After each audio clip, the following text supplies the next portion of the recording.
Je, kifaa chako kinahitaji kutengenezwa? Tunatoa uchunguzi wa bure. Bila simu au safari, tunachukua kutoka mlangoni mwako na kurudisha. Kabla ya ukarabati, tunatuma bei na tunaendelea tu baada ya idhini yako. Rahisi, wazi na kitaalamu. Kiungo kiko kwenye maelezo. Utangulizi. Kabla ya kuanza, hakikisha unakuwa na vifaa vyote unavyohitaji.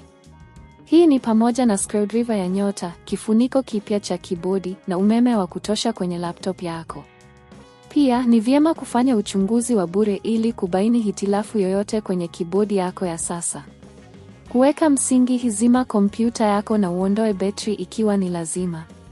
Hakikisha unachukua hatua za usalama kama vile kuvaa kingao cha umeme ili kulinda vifaa vyako dhidi ya umeme wa stati. Kuondoa kifuniko cha zamani. Anza kwa kuondoa screws zilizo karibu na kibodi. Kila MC Prestige 15 ina screws kadhaa zinazohitajika kuondolewa. Weka screws hizi mahali salama ili usizipoteze. Baada ya kuondoa screws, tumia screwdriver yenye makali ya plastiki ili kuondoa kifuniko cha kibodi kwa uangalifu. Hakikisha unafanya hivi kwa upole ili usivunje sehemu nyingine za kompyuta yako.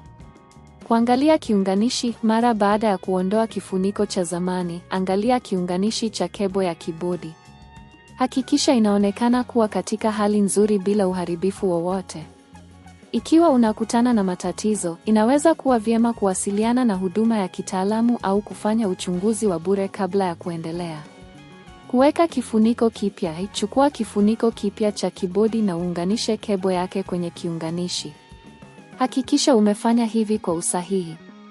Weka kifuniko kipya mahali pake na uanze kurejea screws za awali ili kuimarisha kifuniko. Kutest kazi. Baada ya kukamilisha mchakato wa kuunganisha, zima kompyuta yako na urekebishe betri.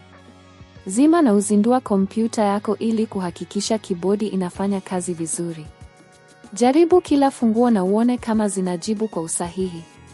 Ikiwa kuna tatizo, rudi nyuma na hakikisha umepata kila hatua ipasavyo.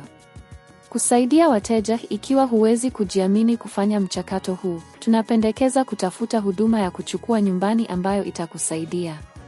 Huduma hizi zinaweza kuwa na gharama tofauti, hivyo ni vyema kufanya utafiti kuhusu bei kabla ya kuamua.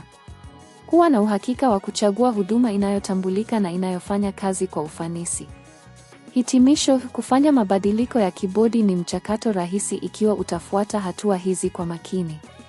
Ikiwa unahitaji msaada zaidi, usisite kutafuta usaidizi wa kitaalamu. Je, kifaa chako kinahitaji kutengenezwa? Tunatoa uchunguzi wa bure.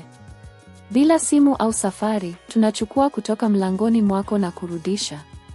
Kabla ya ukarabati, tunatuma bei na tunaendelea tu baada ya idhini yako. Rahisi, wazi na kitaalamu. Kiungo kiko kwenye maelezo.